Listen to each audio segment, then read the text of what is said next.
that we are supporting as a part of UW-Madison Division of Extension. We are grateful that you are here with us today. We are also so grateful for all of our presenters and including the youth that are here today with us to share. On the next screen, you'll see our team through UW-Madison Division of Extension. We have just a fantastic team of individuals that have worked really hard to pull together today's call. I want to make sure that I acknowledge Jen Braun, Taylor Seal, and Zoe Gibbons for their great efforts today in pulling all the pieces together and making this call happen. We are so grateful to them. Our agenda today, we will have some updates quick from Heidi, I believe, and maybe Kara are both on today. We're going to hear a little bit about the Manitowoc County program and as they highlight the work that they're doing, and our much anticipated youth wellness team spotlight and resource sharing as they talk to us about the work that they have been a part of over the last year to 18 months with this MCH project. So we're so excited to have all of these people with us today as we kick off this June Learning Community call. So with that, I am going to turn it over to Heidi and Kara, if they're both on, to go ahead and share any updates that they might have from the DHS team, and then we'll keep our agenda moving right along. Great. Thank you very much, Danette. Let's see. I'll give you a quick update from the program. Just want to thank everyone first for completing the Q1 reports. We review them and appreciate all the information you share with us because that helps us to adjust our work and the technical assistance we provide. Those reports are also shared with Extension. So we appreciate everyone that puts the time and details in for us. And we are ending June shortly, so Q2 email should be coming out before long. Just a reminder that that'll be done again in Alchemer, and the reports are cumulative, so you can just add to Q1 information. So if you have any questions on that, if you don't see an email, I'm not sure when it'll come out yet. So, but they should be coming out shortly, and they usually are at least a month later before they're due, so about July 31st. And then as far as the fiscal reporting, we appreciate everybody doing their GEARS reporting. That's to be done monthly, and we are getting most of those monthly. Everybody has done some expense reports and then the match report as well. We prefer them to be done monthly again, if possible. Match is often not done every month, but we like to see some match being reported so we know that that people are aware of it and that they know how to report match separately. And then for 2025, we are already looking at what the consolidated process will be. We're preparing for that and having meetings on that. If there are things that are already confusing to you within the adolescent well-being objective, please feel free to reach out to me. We want to make sure that things are clear. Also look at your data to see if this is the area that you want to continue to work in, or if there's another focus that you want to add or change if needed. So just start thinking about 2025 contract negotiations. Just another heads up that the family health section in DPH is doing some reorganizing. So there may be new faces and change of staff as well. We'll see how everything shakes out. Maggie's position will be hired at some time yet. So we do expect some new faces to come on board. The other thing would be the MCH needs assessment. I will put that link in the chat. Just a reminder that that's about ready to launch. We're waiting on approval to launch the surveys and the focus group materials. Once they're approved, there will be a GovB sent out. The input surveys are being translated into Spanish and Hmong, and then the focus group materials are translated in Spanish. And let us know if there's anything else that we need. I'm going to try to get the link in here unless it's already right. And then let's see. That's the link to the webpage on needs assessment. There's a one-page document that's really handy on the bottom of that page. If there are partners in your community that you think we need to make sure we include on the needs assessment, we have a partner participation form, which I will also put the link in the chat. Please, that way we would communicate directly with them on the needs assessment. And let's see. We will be evaluating the responses as they come in to see if there's areas that we need to get more responses from, and then boost social media posts accordingly. So whether it's areas that have low income, rural, BIPOC, LGBTQ, regional, et cetera, that we will be looking at to see if we're getting responses for our needs assessment. And I think that's all I will share about the needs assessment currently. And then I'm going to pass it over to Kara to talk about the one other Connect With Me cards. Thanks, Heidi. Are there any questions about any of those updates, I guess, before I jump in? Okay. I'll try to keep this brief because I know we're all excited to hear from Patch today. And so yeah, I'll keep this announcement brief, but we had the opportunity to use some underspending to get a bunch of these cards made. They're really conversation cards. I can't remember how much we've already shared with this group, or if Maggie ever had shared anything, but essentially Missouri had created these decks of cards that were focused on really just trying to aid families and groups to just have more conversations and really get like conversations started between young people and the adults in their life. And so there's lots of different topics in the cards. Some of the cards topics are like a little bit tougher conversations that you might want to have with young people, or that young people might want to have with their adults. And some are just sort of more like icebreaker type questions. And so they can be used in a wide range with families or in different spaces where there might be sort of intergenerational conversations happening. But we were fortunate to be able to do a Wisconsin version of these cards. I know Eau Claire City County Health Department also kind of made some Eau Claire specific conversation cards as well. But I'm going to put a plug that we have a bunch. And if that's something folks are interested in, we can kind of work on getting some contact information and sending those out to folks. We're hoping to get them out to a bunch of our program partners, but happy to also send out some to other folks who might be interested. So we're kind of working on sort of maybe like a list, curating a list of folks who are interested in like how many cards, where those cards should go, that kind of thing, so we can mail them. But I'm just sort of putting the idea out there right now. And then if there's folks who are interested, we can maybe put that out in like a newsletter that Danette sends out with like a link or something to get sort of a better list and idea of how many cards folks might be wanting. I'm happy to share more information too. I think we do have a PDF version of it if people want to like comb through like what the topics and questions look like. But just wanted to kind of preview that we have those, and we're going to be excited to get them out to partners who are interested. So more to come on that, I guess, is all I'll say. But yeah, if you're interested, feel free to reach out. Otherwise, we'll put out like some kind of survey or interest form of sorts so folks can let us know that way. I think that's it. I'll pass it back to you, Danette. Great. Thank you so much, Heidi and Kara, for being here today and for sharing those updates and resources as well. All right. On that note, I am going to turn it over to Jen or Taylor to introduce our Manitowoc team, and they're going to take it away, I think, from here.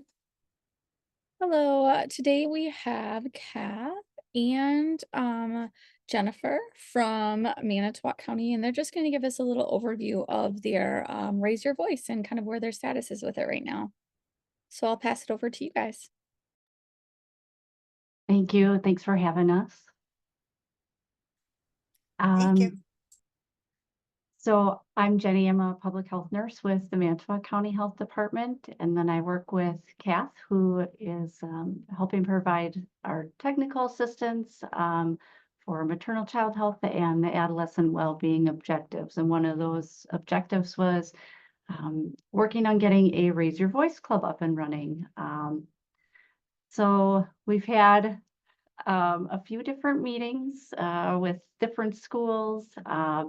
Things just weren't panning out, and so we're kind of taking a different approach. We were approached by a youth organization called Project Freedom Lakeshore. And I don't have any slides to share, unfortunately, today, but so Project Freedom Lakeshore is a place where youth can go to grow and learn. They're not into sports or into school clubs. It's just kind of an alternative environment for them to find connections and to learn about one another and find some community. So we thought that this would be a great place for a Raise Your Voice Club, and we started talking with NAMI. So our partnership is between NAMI, of course, because of Raise Your Voice, Raise Youth Services, which is part of Foundations Lakeshore, and then the UW Extension, as well as the Health Department. So we're currently in the stages of getting that MOU signed. So we have the support of NAMI. That'll hopefully be taking place tomorrow. And just open to any questions that anyone might have, because we're kind of a true pilot. It's really because it's outside of the school environment. That makes us unique as far as Raise Your Voice clubs go. So if you have any questions about that, I'd be happy to answer them.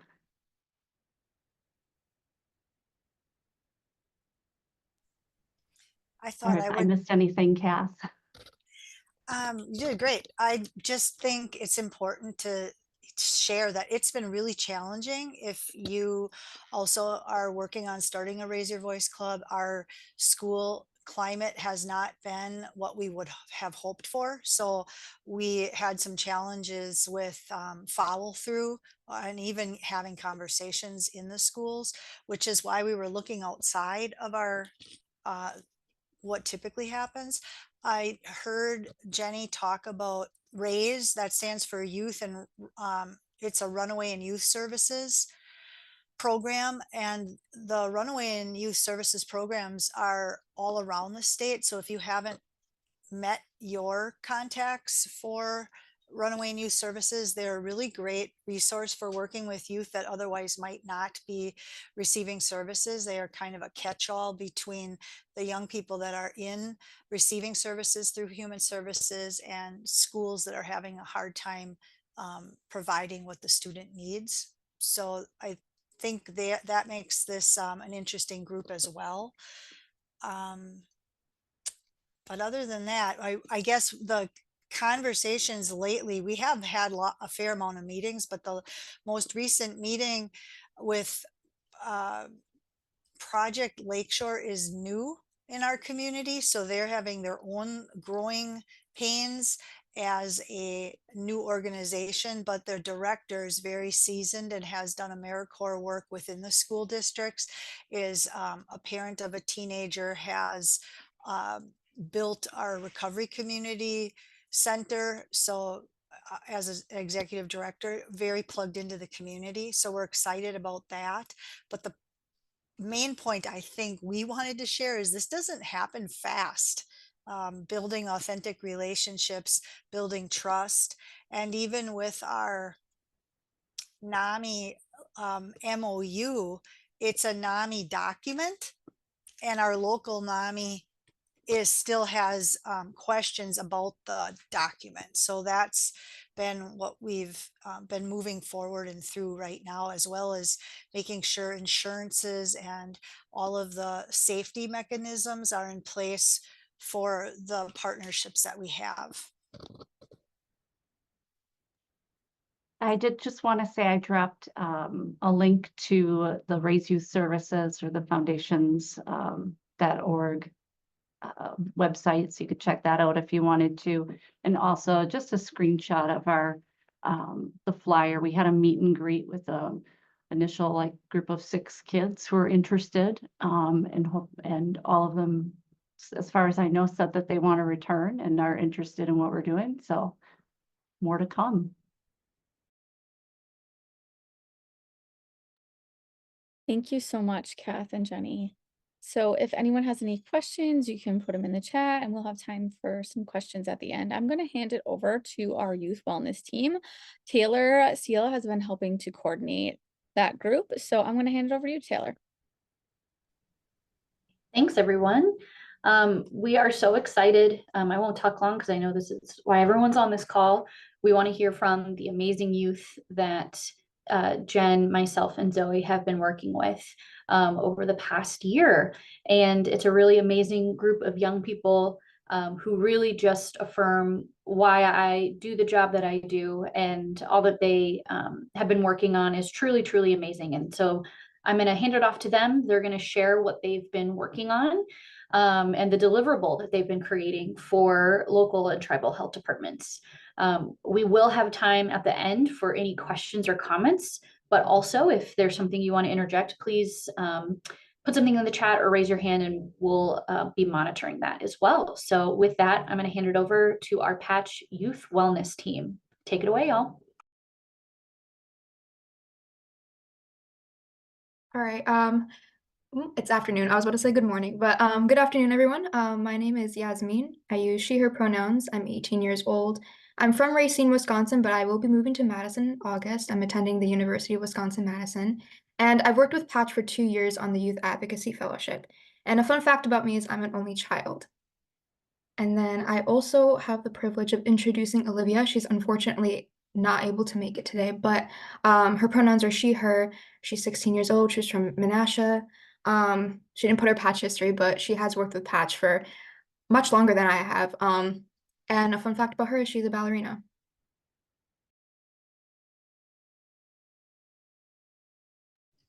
Hi, everybody. My name is Mallory Ninnebuck. I use she, her pronouns. I'm 18 years old.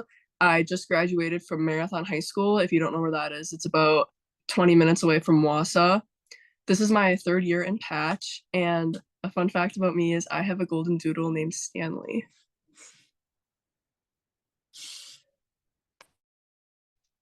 Hi everyone, my name is Shanice. I use she, her pronouns. I'm 19 and I go to University of Wisconsin-Madison, and I'm located kind of in Madison, Sun Prairie. And I'm majoring in global health and biology. This is my 3rd year in Patch, I believe. I've been doing it for quite some time. And a fun fact about me is I have a dual citizenship. All right. Hi, everyone. I'm Javen. I use he, him pronouns. I'm 18 and I just graduated from Middleton High School. So like the Madison, Middleton greater area. And I joined Patch as a teen educator in 2021. And a fun fact about me is I was born in Arizona, then moved to Wisconsin when I was around 9 months old.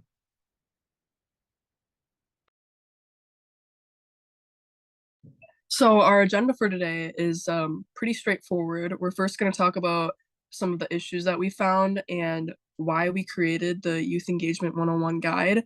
And then we're going to talk about some of our desired outcomes within the next few years. And then we're going to actually show you our guide. All right. So the issue we worked on throughout the past year as Youth Wellness team is encapsulated within this sentence, and that is local and tribal health departments in Wisconsin struggle with engaging youth meaningfully in their outreach and education work. And that kind of moves us into our next slide, which is titled Why We Created This Guide. And not only for the reason of trying to meaningfully engage, trying to get health departments to meaningfully engage youth in education and outreach work, we wanted to be able to establish connections between the youth and the healthcare system because we know that's something that kind of lacks. That's what we do at Patch. We want to give youth more autonomy and involving them earlier in the process, and encourage adults to involve youth within a variety of topics such as substance misuse and infant mortality, which we're going to talk about more later on. So kind of just adding on to previously what Javen was talking about, and why and how we chose these topics. We engaged in research and like data analysis, and we were really passionate about all the topics that we did. We had a lot of them in the beginning, and we really tried to narrow them down that like related to each of our counties. Also, additionally, we noticed the lack of youth involvement across the state with addressing substance abuse and misuse and infant mortality. Additionally, a lot of BIPOC communities are disproportionately affected by substance misuse and infant mortality. We did a lot of work with social determinants of health, and that basically is it can be characterized as certain circumstances that can alter one's health. And these are kind of determined by your neighborhood, income, healthcare, all these different circumstances that just overall affect how long you may live. That really correlates to infant mortality and just overall the substance abuse as well. So yeah.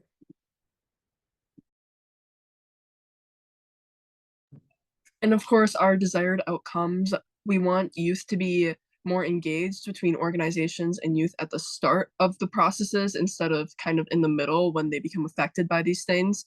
And we want authentic participation between youth and healthcare providers, whether that be more outreach or just more involvement in their own healthcare. And of course, over the next few generations, we want to create healthier communities.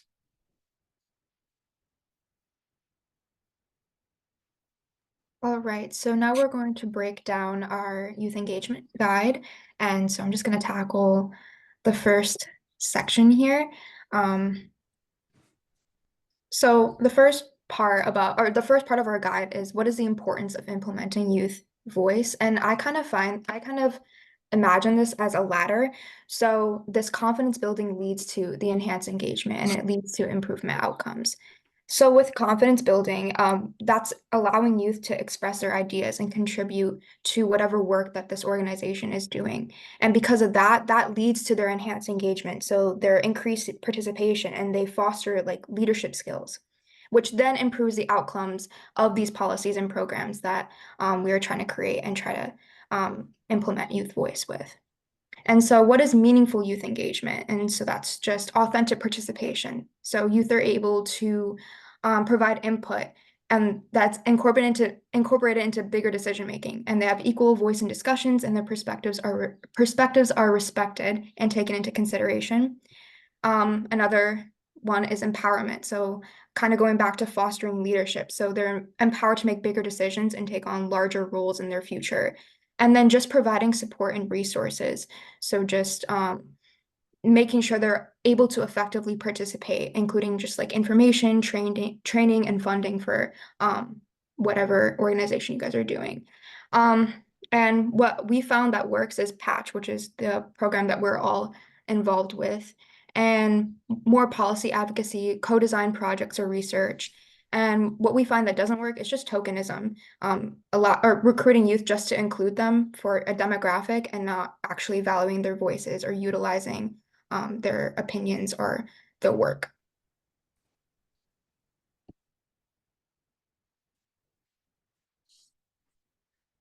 Okay, and then I'm going to talk a little bit about substance misuse in Wisconsin, and Javen's going to talk about infant mortality.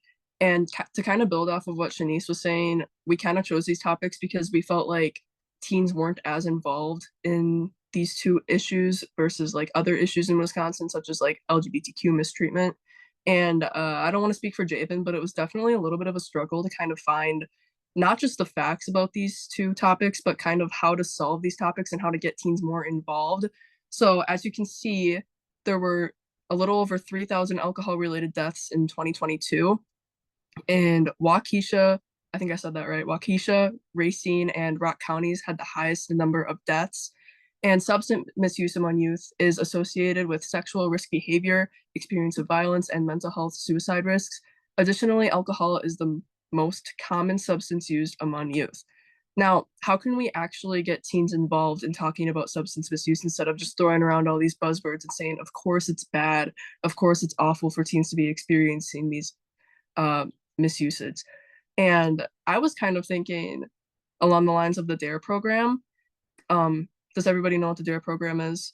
When a police officer comes and talks to fifth graders about substance misuse, and they basically kind of use a fear tactic. And instead of that, I was thinking, let's get teenagers in the classroom and talk about substance misuse and talk about their experiences with it and talk about, I wouldn't say how bad it is, but how it affected them, instead of having a police officer basically say, if you use drugs, you'll get arrested. Because sources have shown that that hasn't really worked in the past. And Javen, do you want to talk about infant mortality? Yes, I can talk about infant mortality. I think, and Mallory was not far off by saying that it was really hard to really find things where youth are engaged or how to get them engaged into these two type of topics. But for me personally, when researching infant mortality rates, I find it really interesting that above the graph it says teenagers in the United States aged 15 to 19 had the highest infant neonatal and post-neonatal mortality rates in 2017 and 2018, with Black teens having the highest rates. I think it's just a really, those are really like striking numbers to see that like teen pregnancy is something that we've all like kind of like been fear-mongered away from, and like something that like we should stigmatize a lot. And to think that the highest deaths with like infant mortality rates are happening with teenagers really says a lot that we're not cultivating environments for teens to really house a baby when they're in that kind of situation. So let me switch tabs real quick. When it came to finding ways youth can engage, it was really hard to think about what can youth do to help those situations. But then when you really boil it down, it's just about really cultivating that environment and educating other teens about ways that they can cultivate that kind of environment for a baby to prosper, or what it really means to like have the necessary products to house a baby, or what it means like kind of the social determinants of health, how people don't have the necessary funds to go to hospitals, and how that kind of goes to the infant mortality rates being lower for BIPOC people. So I think, oh yeah, I gotta switch tabs one more time. Sorry, y'all. Oh, wait. I think so. Then when we go back to lost my train of thought. Yeah, I think it's just as simple as really getting organizations like Patch into school systems, or clubs even, that where we can help educate other youth and build up those environments.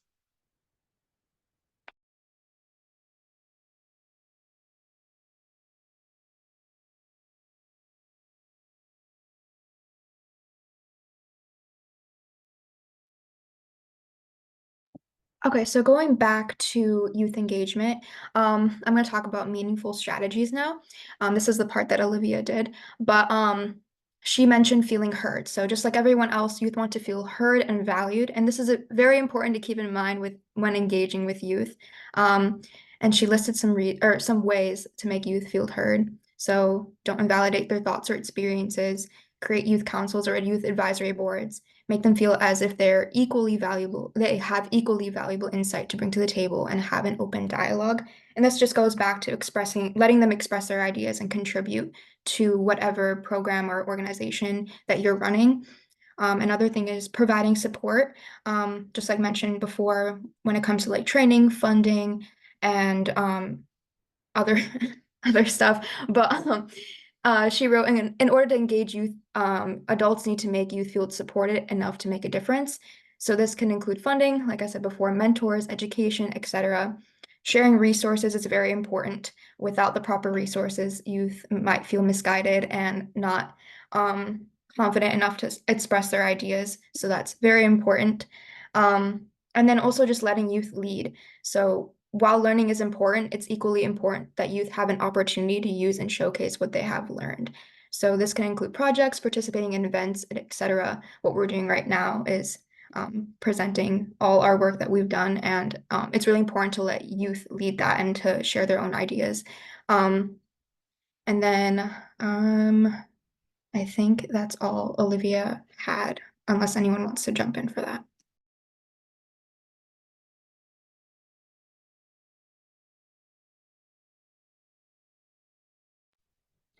One thing that I just want to highlight, as before Zoe goes back to the slides, if you can just scroll up just a little bit, Zoe. Olivia had put this quote in here, talking about this, the yellow speech bubble here of learn and adapt. No one is perfect and no one gets it right to a T on the first try. And I think that that's just, I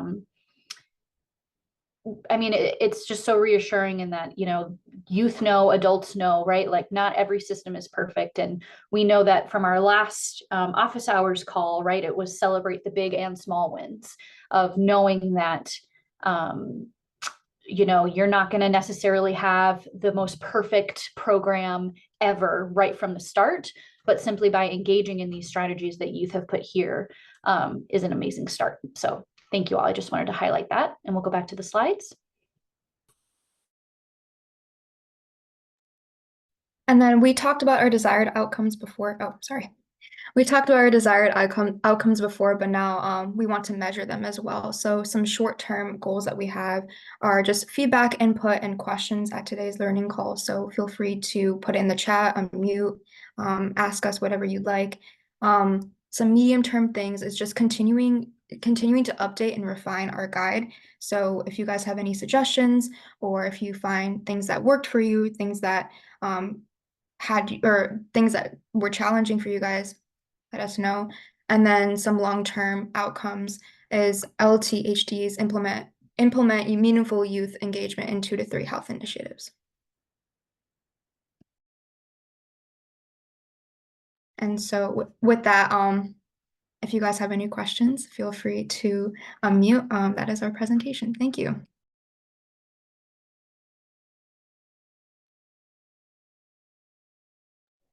Actually, before we get too far into questions, we want to talk a little bit about what PATCH is? Okay, so PATCH stands for Providers and Teens Communicating for Health. And before we joined this UW Extension program, none of us really knew each other. I think Javen and Shanice were from the same PATCH program, but all of us were from different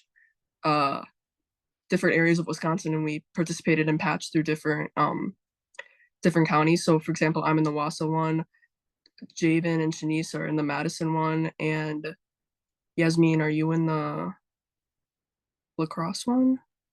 No, I'm on the Youth Advocacy Fellowship. Oh, that's right. Yeah, so she's on the fellowship. And basically, what we do is we talk to people our age about their healthcare and how they can improve upon it. And then additionally, we talk to doctors and how they can communicate with youth more effectively to get them more involved in their healthcare. And last summer, all of our PATCH leaders talked to us, and Erica, who was like the big PATCH leader, reached out to us and asked if we wanted to join this UW Extension program as a part of PATCH. So that's kind of how we got started in this. Now we can go back to asking questions. I'd like to even add on to that explanation that we don't just connect with like solely doctors. We connect to all types of people in the healthcare work. I know I've had the opportunity to connect with pharmacists, occupational therapists, I think physician's assistants, or it's really a wide board to really create that connection between youth and the healthcare.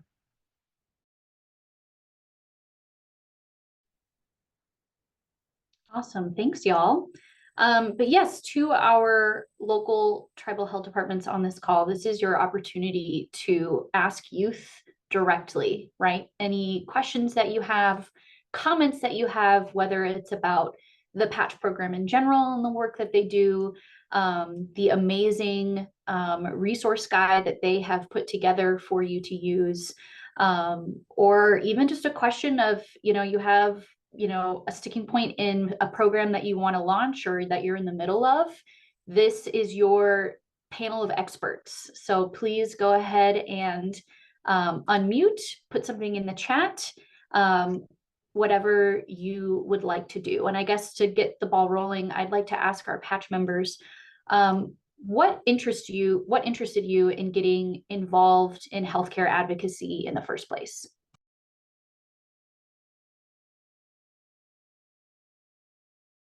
I can go first. I've always been interested in healthcare, ever since I was little, but I didn't really think about advocacy until I was influenced by a couple of my peers at school. They're also a part of Patch as well. And so I honestly just joined Patch to gain a new experience, and then I found a new passion with it. I could go next. I really feel like I've always been the type of person to really involve myself in advocacy. That's like the biggest thing for me. I really believe in like using your voice. So I always knew that that was something I wanted to do. And especially for my community, I feel like a lot of the times there's not somebody there who looks like us to be the one representing. It's more so other people. And so that's why I truly decided to join Patch, was because I wanted to be that voice and like help to bring other voices, because I solely cannot do that by myself.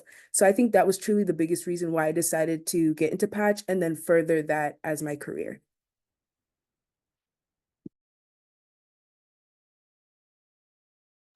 I'll Just go next. Oh, Jaden, do oh you no, want to go go? ahead. Okay. So, I guess I've always been the type of person to kind of do things a little bit outside of the box. I've always been interested in going into business. Next year, I'm going to UW Eau Claire for the business school. Um, but I also just love community outreach and advocating for myself and for people my age. And like my dad likes to say, every time I think she's gonna zig, she's eggs. But I joined Patch because my guidance counselor um reached out to me about it, and she said it would be a great opportunity for me because she knows that I love doing things, um just outreaching to people. I love talking to people and I love socializing and getting to know people. Um but that's kind of why I joined Patch. For me, I think for simply as why as I joined Patch, I was looking for a job and my school social worker showed me like one of the Patch application kind of advertisements. But really, the grand scheme of things, I was talking to my social worker, and I'm actually going to UW in the fall to study social welfare and eventually become a social worker. But I think a lot of systems have wronged my family, and I think I've wanted to really be an advocate for those systems and change them and help them be better for other families. And I think that's just the main gist of it.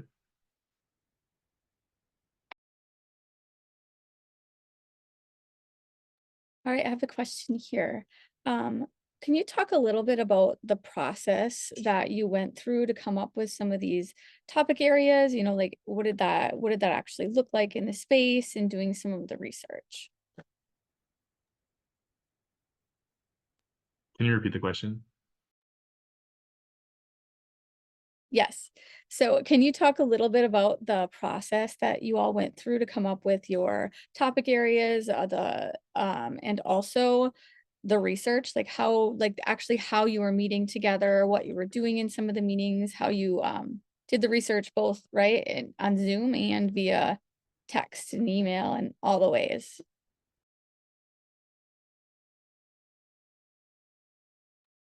I can share a little bit about it.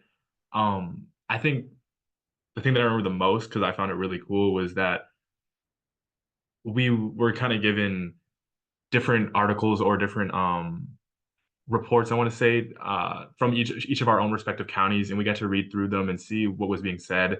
They were from also uh, like surveys given to youth in schools, and we got to see like what they were saying about things, and we kind of just shared that with our team and what we found in our counties, and just connected those things and see what we wanted to talk about when it came to the guide.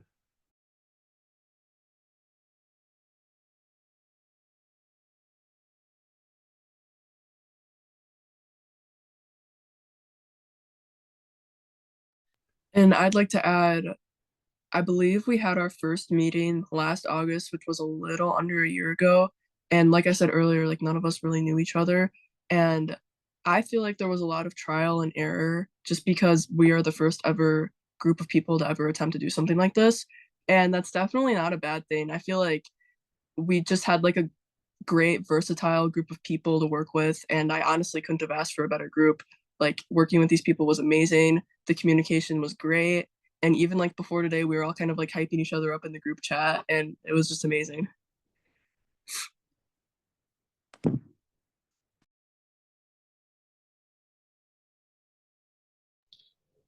So we have some questions coming through in the chat. One of which is to the group, what were you surprised by as you began community health work? So I think it could be related to this project in particular, or it could be, you know, the work that you do within Patch as well.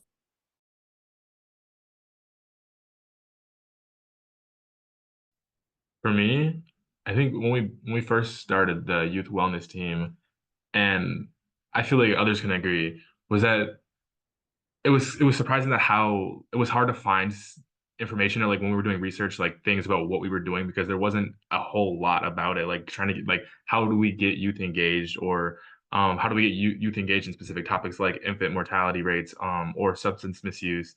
So that was a surprising part, was that there wasn't a whole lot on it already, and that would make sense why we're kind of doing it. This is outside of what we're doing currently, but I always find myself very overwhelmed by the amount of community issues like that our counties or just the state of Wisconsin has. And it's just really overwhelming because I want to help and I want to support each and one of the issues that's going on. And I'm one person and I can't. So honestly, going into advocacy, that's just the most surprising part. And that's one of the hardest parts to deal with, is that you can't help and solve everything. You can just you just have to do like the best that you can. I think also too, another not necessarily shocking thing, but just something that you should look into is the fact that there are community like outreach and like things there. It's just not being uplifted in like the like local governments and things like that. Like for instance, infant mortality, there is like a lot of information and like studies being done that show that Black women who have a doula tend to have less like likelihoods of dying during pregnancy. But these aren't things that we see our day to day and aren't talked about. And I think that it's really important to highlight, for instance, Harambe Village in Madison, Wisconsin, who specifically specialize in having people of color trained to be doulas to help other women. So I think that it's really important to, and I think that it was really just upsetting, I think, to see that there's so many things that people are doing right now. And while, yes, they should be connecting with youth as well, they aren't getting the resources that they need to expand it, if that makes sense.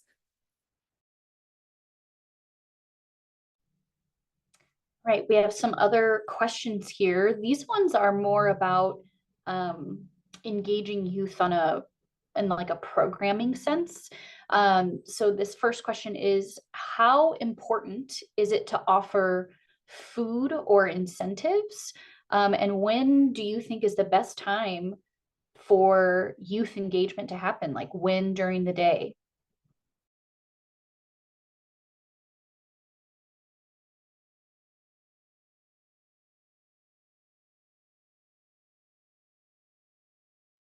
I think food motivates a lot of young people. So I always find that like whenever I'm running something, I always include food because more people will come. Even if it's just for the food, like more people will show up. But the best time to meet, honestly, that's really hard to say just because a lot of people have different schedules. But personally, well, our youth team meets in the evenings, and I think that's easier because everyone has like school and they have different school times, they have different after school activities. So I'd say like 6 p.m. is like at least my ideal time, or what I've noticed with like all the patch meetings I've been to and like all the youth wellness meetings I've been to. But that can vary depending on the group that you're working with. I'll say my patch group met the first and third Wednesday at 6:30 p.m. every month. I think it was a little bit easier for us to do Wednesdays because I know some, not all high schools, but some high schools will not have sports on Wednesdays because of CCD, which is like a church thing, I guess. And last year, none of us were really religious, so it worked really well for us. But I know like she changes it every year based on our needs.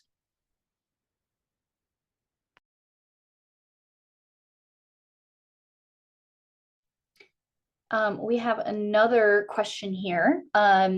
This is one too that I sometimes run into in working with partners.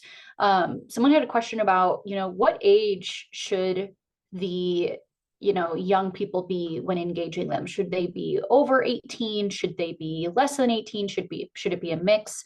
I know that when I've done programs too, right? Sometimes we have a mix of middle and high school students, and sometimes people are like, oh, it should just be this one group, because they're similar in age, or no, it should be a mix. So they would love to know what y'all think about that. I personally like a mix. One of my advocacy teams, we had people as young as 12 and then people as old as 19. And I feel like we all worked well together. And I feel like the older people took more initiative and more of a leadership role. And I feel like that was nicer for them. And then it was also really great for the young people to look up to instead of just like the adults in the program. So I like a range of youth, but again, it can vary, but that's what I like. Yeah, I agree. I think like one of the biggest things is not so much the age, but the chemistry of the group that you're bringing together and working with. I know like the past 3 years I've been in Patch, so I started when I was 15 and I ended when I was 18. Well, I didn't say ended, but this is like my last year with the program. Our instructor used like for the first 3 meetings, pretty much, she just had us get to know each other, and that worked really well because then like for the rest of the year, we were pretty much good to go, and we were okay with talking about pretty much any topic.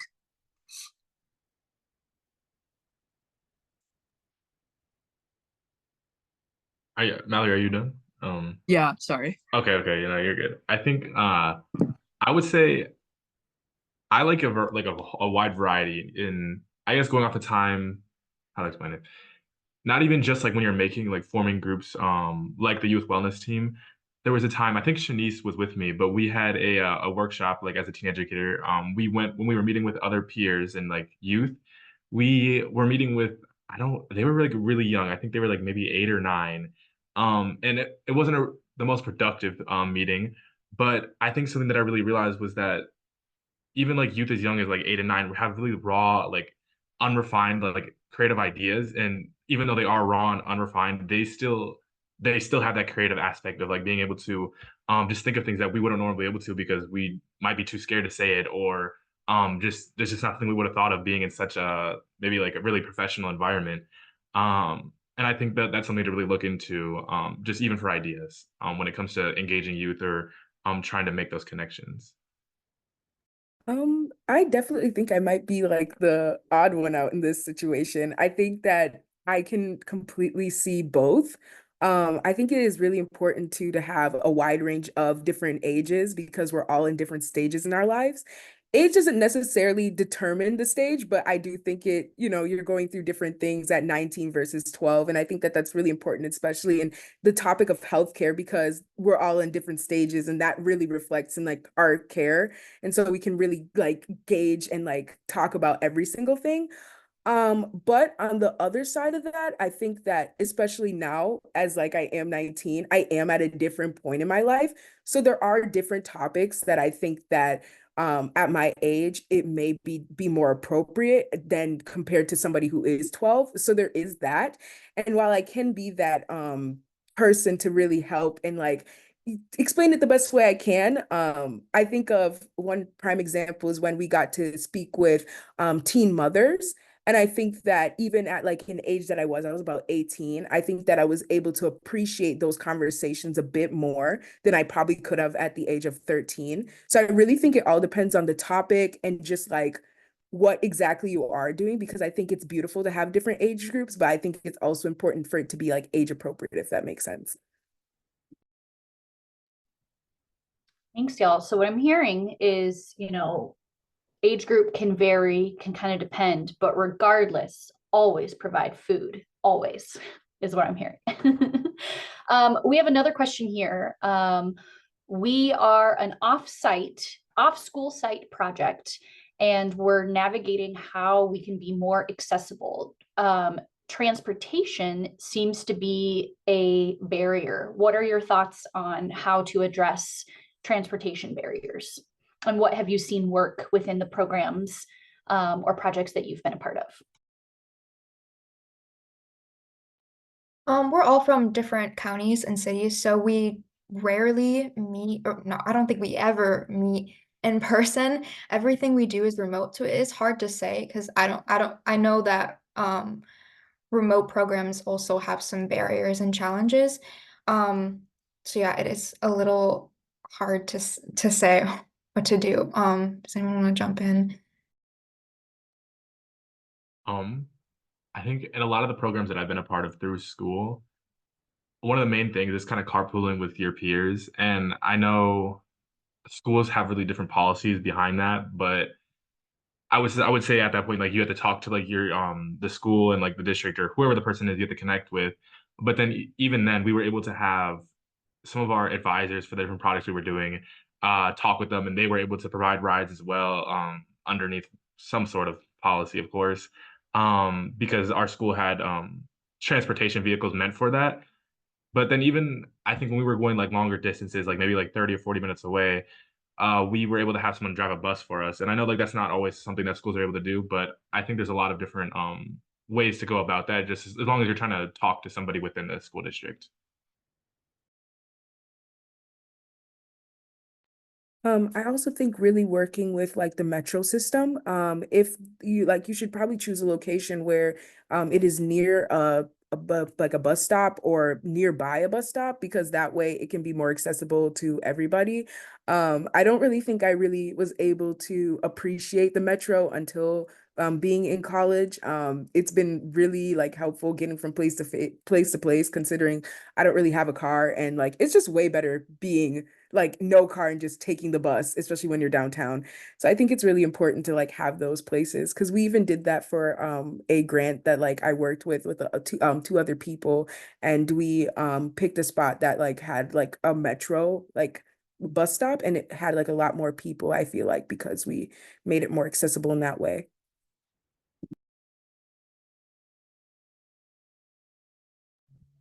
I can't say I've really ever been in a situation where transportation was like a struggle in my area, but I would definitely say like kind of cater to the age group that you're with. So maybe like meeting online if you're meeting with like 15, 17, 18-year-olds, but if you're running like an after school daycare for 7-year-olds, that might not be a great idea. And even like what Shanice said, like the metro system is a really great idea. I know sometimes they'll even like work with you on reducing prices if you're working with kids. So that's definitely something to look into.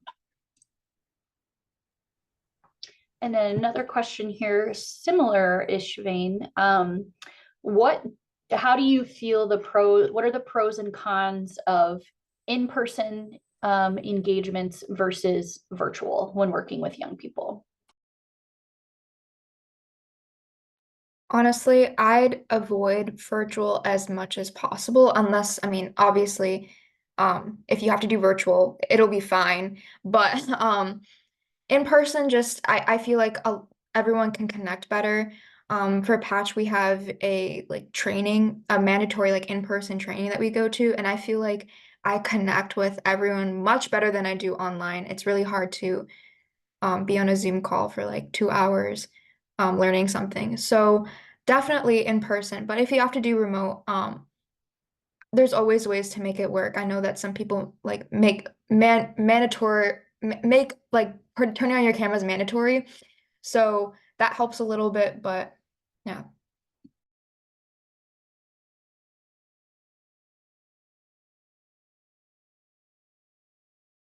I just want to say that I completely agree with Yasmin. I think it's super important to, if you can, have it in person. If you have to, you can do it virtual, but just make sure like we were on the same team. So I think like it was really nice to at least get to see each other once. And I think it really helped to like build our connections and like build friendships as well. Cause I don't think it's like much harder to build a friendship via like virtually versus being able to see the person, see like their reaction, the way they react. So I think like you try to avoid it as a Zoom, but if you have to, you have to. But I completely agree with Yasmin. And even like when you're in like a healthcare type of setting like we were, it's kind of hard to open up and talk about these issues with people in front of a screen versus when you're talking in person, especially because like if you're trying to read people's body language or the way that they're feeling towards you, it's kind of hard to understand like what to say, what not to say. But I don't know. I definitely prefer in person.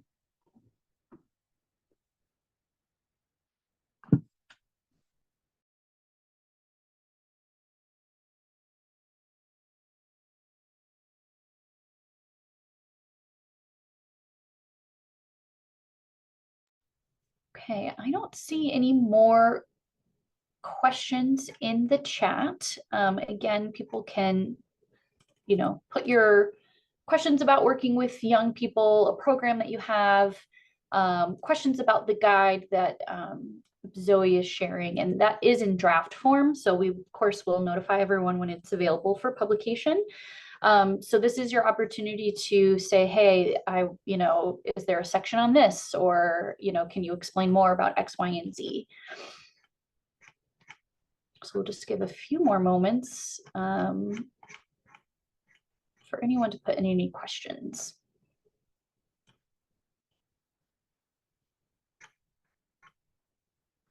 Okay.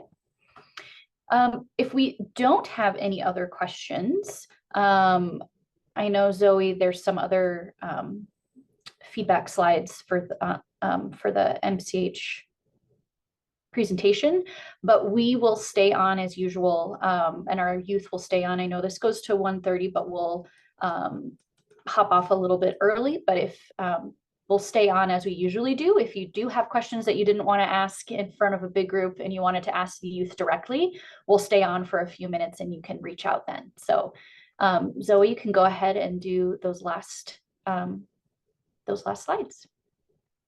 Before anyone hops off, I'm going to jump in right away and just encourage you to hold on for a second so we can put our evaluation link into the chat. Please take a few moments again and complete our evaluation. It's really a very brief evaluation, but it gives you an opportunity to provide us not only feedback on the session, but ideas and thoughts for our upcoming office hour sessions, as well as our future learning community calls. Continue to join us on the second Thursday of every month at 9 o'clock in the morning for a 1-hour office hour session. We develop and create those areas of emphasis based on the feedback that you give us. And then we'll look forward to seeing you again in September at our learning community call at the end of September. But thank you so much again for joining us today. As Taylor mentioned, please feel free to hang on. Our youth are willing to stay on for a while here as well and engage with you a little bit more of a one-on-one if you'd like to do that. Continue to add your questions into the chat if more popped on. But I also just want to thank our youth and Jennifer and Kath for also sharing today about the work that you are doing in Manitowoc County. It was a great call. So with that, again, if we can put our evaluation link in the chat. Zoe, do you have that? Great.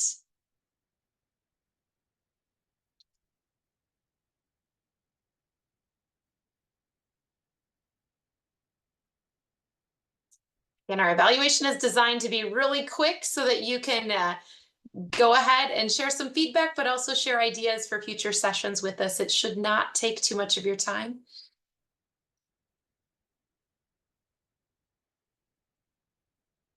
And in the meantime, again, we'll all stay put and be here to help engage with you around youth engagement and your efforts. Thanks for joining us today. Have a great rest of your summer. If you're opening the link and then hopping off, we'll look forward to seeing you all again in September.